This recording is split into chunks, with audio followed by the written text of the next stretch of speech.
வணக்கம். என்னுடைய பெயர் கீர்த்தனா. உதவி பேராசிரியர் தமிழ் துறை PKR மகளிர் கலைக்கல்லூரி, தன்னாட்சி, கோபி. இந்த பதிவில் என்ன பார்க்க போறோம் அப்படின்னா, வைமு கோதை நாயகி அம்மாள் அவங்கள பத்தி தான் பார்க்க போறோம். ஏன் இவங்கள பத்தி பார்க்கணும் அப்படின்னா, தமிழ்ல எழுத்துலகுல முதல்ல பிரவேசித்த பெண் அப்படிங்கிற அடிப்படையில நாம இவங்கள பத்தி பார்க்க வேண்டிய கடமை ஏற்பட்டுள்ளது. இந்தியா சுதந்திரம் பெறுவதற்கு முன்னாடியே இந்திய சுதந்திர போராட்டத்திலையும் எழுத்துத் துறையிலையும் தடம் பதித்த ஒரு பெண்மணி அப்படின்னா அது வைமு கோதை நாயகி அம்மாள் தான். இன்றைக்கு பெண்கள் பல துறைகளிலும் ஒளி பெற்று திகழறாங்க. அதாவது சிறந்து விளங்குறாங்க. அதுக்கு காரணம் என்ன அப்படின்னா அச்சு பொறிகளுடைய கண்டுபிடிப்பு, அறிவியல் சாதனங்கள், அது இல்லாம மக்களிடத்தில் ஏற்பட்ட முற்போக்கு சிந்தனைகள். ஆனா வைமு கோதை நாயகி அம்மாள் அவங்களோட காலகட்டத்துல இது எதுவுமே வளர்ச்சி பெற்றதா இருக்கல. இருந்தாலும் அவங்க தன்னுடைய சொந்த முயற்சியாலேயும், உழைப்பாலேயும் தன்னுடைய பன்முக ஆற்றல வளர்த்துக்கிட்டாங்க. வைமு கோதை நாயகி அம்மாளுடைய பிறப்பு, இளமை பருவம் அப்படின்னு பார்த்தோம்னா, இவங்களுடைய அப்பா என்.எஸ். வெங்கடாச்சாரியார், அம்மா பட்டம்மாள். அவங்களுக்கு 2வது மகளாக 1901 டிசம்பர் மாதம் 1 தேதியப்ப பிறக்குறாங்க. இவங்க பள்ளிக்கெல்லாம் போகல. 1 வருஷம் தான் பள்ளிக்கூடத்துல படிக்கிறாங்க. தெலுங்கு தான் கத்துக்கிறாங்க. அடுத்த ஆண்டே அவங்களுக்கு திருமணம் நடக்குது. ஆமாங்க. அவங்களுக்கு திருமணம் ஆகும்போது அவருடைய வயது பார்த்தீங்கன்னா 5. அவங்க கணவருடைய பெயர் பார்த்தசாரதி. அவருடைய வயது 9. 1907ஆம் ஆண்டு அவங்களுக்கு திருமணம் முடியுது. என்ன அப்படின்னா, பார்த்தசாரதி அவருடைய தந்தையார் பார்த்தீங்கன்னா, ஸ்ரீனிவாச ஐயங்கார். அவங்க இருவரும் நண்பர்கள் அப்படிங்கிறதுனால, இந்த திருமணம் அப்படிங்கிறது முன்னாடியே பேசி வச்ச ஒரு திருமணம் தான். ஆ உனக்கு பெண் குழந்தை தான் பிறக்கும். அந்த குழந்தைய என்னுடைய மகன் பார்த்தசாரதிக்கு நீங்க திருமணம் பண்ணி கொடுக்கணும். அவள நாங்க எங்க வீட்டு பெண்ணாக வளர்த்துக்கிறோம் அப்படின்னு சொல்லுவாங்க. ஸோ சொன்னபடியே தான் நடந்தும் காமிச்சிருப்பாங்க. வைமு கோதை நாயகி அம்மாள் தன்னுடைய மாமனாருடைய வீட்ல தான் ஒரு பெண் மாரி, அவங்களுடைய பெண் மாரியே வளர ஆரம்பிக்கிறாங்க. இவங்களுக்கு சிறு வயதிலேயே பார்த்தீங்க அப்படின்னா, நல்லா கதை சொல்லக்கூடிய ஒரு ஆர்வமும், பாட்டு பாடக்கூடிய திறனும் இருந்திருக்கு. தன்னுடைய வீட்ல அருகில இருக்கிற சிறு குழந்தைகள் எல்லாம் கூப்பிட்டு என்னென்னலாம் தோணுதோ அதெல்லாம் கதைகளா சொல்றாங்க. மிருகங்களுடைய கதைகள், பேய் கதை, ராஜா ராணி கதை இந்த மாரி. இதெல்லாம் அவருடைய கணவர் பார்த்தசாரதி பார்க்குறாங்க. பார்த்துட்டு உண்மையாவே இவங்களுடைய ஆற்றல வளர்க்கணும் அப்படின்னு நினைக்கிறாங்க. அவங்க மட்டும் இல்ல, மாமனார், மாமியார் அவங்க எல்லாருமே தான். அதனால இவர் என்ன பண்றாரு அப்படின்னா, ஆ அ நடக்கிற கச்சேரிகளுக்கு கூட்டிட்டு போறாரு. கலாட்சேபம் எல்லாம் நடக்கும். கதை கூறக்கூடிய நிகழ்வெல்லாம் நடக்கும். அங்கெல்லாம் கூட்டிட்டு போறாங்க தன்னுடைய மனைவிய. அதே மாரி இவங்க ஏதோ ஒரு பாடல கேட்டாங்க அப்டின்னா, கேட்ட உடனே மனப்பாடம் பண்ணி, அத தவறில்லாம பாடக்கூடிய ஒரு திறனும் பெற்றிருக்காங்க. அதனால இசை ஆற்றலும் இவங்ககிட்ட மிகுந்திருக்கு அப்டின்னு தான் பாலக்காட்ட சேர்ந்த அனந்தராம பாகவதர். அவருடைய பாடல பாடிட்டுருக்காங்க. அத எதர்ச்சியா அவரு கேட்கும்போது, பாராட்டிட்டு போறாங்க. "உன்னுடைய பாடல் சீக்கிரமா மேடை ஏறும்" அப்படின்னு சொல்லி. அதே மாரி பாரதியாருடைய பாடல்களையும் இவங்க இனிமையா பாடிட்டுருக்காங்க. இன்னொரு சிறப்பம்சம் என்ன அப்படின்னா, இவங்க மகாகவி பாரதியாருடைய வீட்டுக்கு எதிர்த்த வீட்ல தான் வளர்ந்துருக்காங்க. அவரும் என்ன பண்றாரு அப்படின்னா, இவங்கள பார்த்து பாராட்டிட்டு, "உனக்குள்ள நெறைய திறமைகள் இருக்கு. அத நீ கண்டிப்பா அத வச்சு நீ சிறப்பா முன்னேறுவ. நல்ல ஒரு எதிர்காலம் இருக்கு" அப்படின்னு பாராட்டுறாங்க. இவங்களோட இசை ஆற்றல் காரணமாக என்ன பண்றாங்கன்னா, 1910ஆம் ஆண்டு பார்த்தசாரதி சபாவுல முதல்ல பாடுறாங்க. அதுக்கப்புறமா 1916ஆம் ஆண்டு பால கங்காதர திலகர் சிறையிலிருந்து விடுபட்டு வெளிய வராங்க. அவங்கள வாழ்த்தி பாடுறதுக்கான வாய்ப்பும் உங்களுக்கு கிடைக்குது.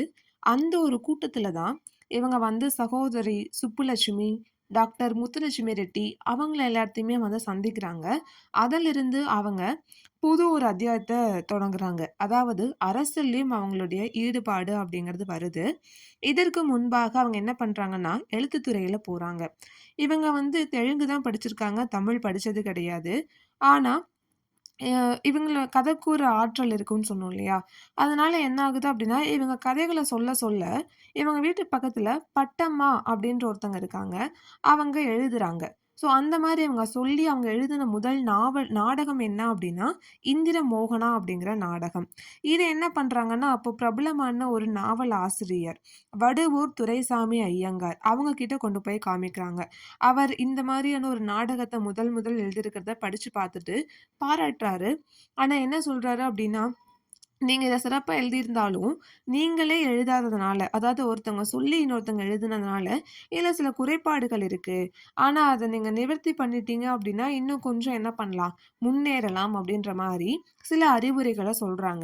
அவர் சொன்ன அந்த ஒரு ஆ வாக்கியத்த எடுத்துக்கிட்டு, 1924ஆம் ஆண்டு என்ன பண்றாங்கன்னா, ஆ இந்திரமோகனன்ற நாடகத்த வெளியிடுறாங்க.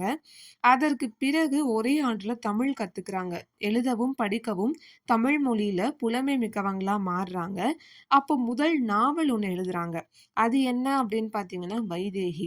ஆனா இதுல என்ன ஒரு சிறப்பம்சம்னு கேட்டா, இந்த வைதேகின்ற நாவல் ஆ தாசிகள் அதாவது தேவதாசி முறைகள் அத வந்து ஒழிக்கணுன்ற அடிப்படையில அமைஞ்சிருக்கும். அந்த தேவதாசி அவர்களுடைய வாழ்க்கையில எந்த மாரியான துயரங்கள அவங்க அனுபவிக்கிறாங்க அப்படிங்கிறத பேசும் விதத்துல இந்த வைதேகின்ற நாவல் அமைஞ்சிருக்கு. அவர்களுடைய முதல் நாவலான இந்த வைதேகியோ ஒரு புரட்சி நோக்குல அமையுது. இத வந்து என்ன சொல்றாங்கன்னா, நீங்க வந்து நாவலா வெளியிடுறத விட, தொடர்கதையா எழுதலாம் அப்படின்ற ஒரு யோசனை இவங்களுக்கு வருது. அப்ப என்ன பண்றாங்க அப்படின்னா, 1925ல ஜெகன் மோகினி அப்படிங்கிற ஒரு இதழ வாங்குறாங்க. அது ஏற்கனவே நடந்துட்டு இருந்த இதழ் நின்னு போச்சு.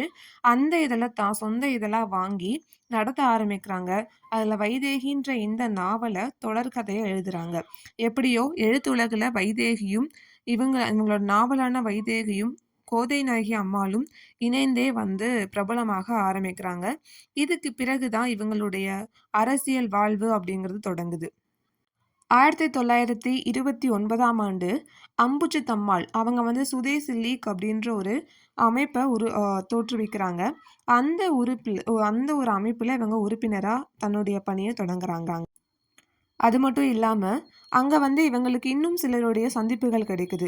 அன்னி பெசன்ட் அம்மையார், அ அம்புஜத்தம்மாள், மகாத்மா காந்தி அவங்களுடைய ஒரு சந்திப்பு. இது எல்லாமே கிடைக்கும்போது, தேசிய நீரோட்டத்துல தன்னை இணைச்சுக்கிறாங்க.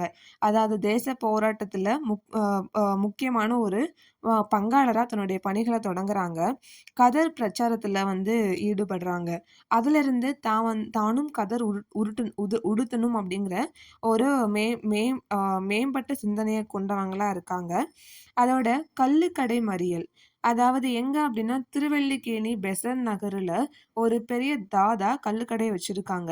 ஸோ, அவங்கள எதிர்த்து பெரிய பெரிய காவலர்களே வந்து அ நடவடிக்கை எடுக்க பயப்பட்டபோது, இவங்க ஒரு தனி மனுஷியா நின்னு கள்ளுக்கடை மறியல்ல இவங்க ஈடுபடும்போது, மத்தவங்களும் இவங்களுக்கு உதவியா வராங்க. ஒரு சிறந்த வீரமிக்க பெண்மணியா இவங்க அந்த இடத்துல திகழ்றாங்க. அதே மாரி பார்த்தோம்னா, 1932ஆம் ஆண்டு லோகியன் கமிஷன எதிர்த்து ஒரு போராட்டம் நடக்குது. அந்த போராட்டத்தில கலந்துக்கிட்டு இவங்க 6 மாதம் சிறை தண்டனையும் பெறுறாங்க.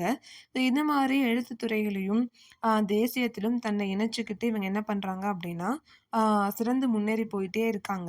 ஆனா அதுக்கிடையில அப்டி அதுக்கிடையில தான் இவங்களுக்கு ஒரு துயர சம்பவம் அப்டிங்கிறது நிகழுது. அந்த துயர சம்பவம் என்ன அப்டின்னா, 1956வது ஆண்டு அவருடைய மகன், ஒரே மகன் வந்து இறந்து போயிர்றாங்க. அத இவங்களால ஏத்துக்கவே முடியல. இனிமேல் எழுத்துத் துறையிலருந்து வந்து நம்ம விலகிறணும். அதாவது வாழ்க்கையில எதுவுமே இல்லன்ற ஒரு முடிவுக்கு வந்துர்றாங்க. ஆனா இவங்களோட முடிவு தெரிஞ்சுக்கிட்ட ராஜாஜி என்ன பண்றாரு அப்டின்னா, நீங்க உங்களோட இதழ மூடக்கூடாது. தொடர்ந்து நீங்க எழுதணும்னு ஊக்குவிக்கிறாங்க. ஸோ அவரு குடுத்த ஊக்கத்துல இவங்க எழுதின ஒரு நாவல் தான் கிழக்கு வெளுத்தது அப்டிங்கிறது.